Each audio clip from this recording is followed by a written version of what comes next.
DELL's technical chart showcases a bullish falling wedge pattern, signaling a potential bullish reversal. As the price contracts within this converging downward-sloping trend line, we observe diminishing volume, typical for this formation. Confirming this trend, there are moments where the price breaks through the upper trend line, accompanied by heightened volume.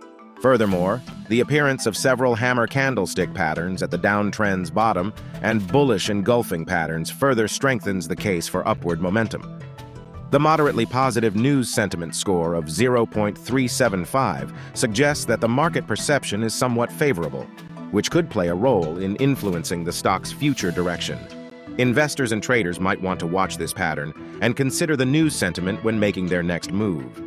NU Holdings Ltd has exhibited a bullish trend since December, consistently surpassing its customized trend indicator.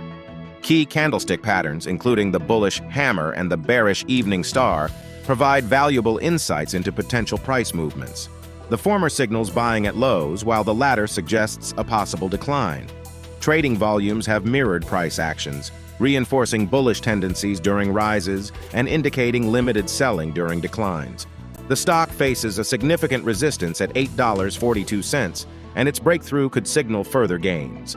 Strong support is seen at around $4.75. The external sentiment, as reflected by a news score of 0.37 on a scale from -1 to 1, indicates a moderately positive outlook on NU, although it's important to note that this isn't a peak positivity. Investors should always balance technical indicators with broader market and company-specific research. Subscribe to Quant Sync Substack. This is not financial advice, these are only my ideas.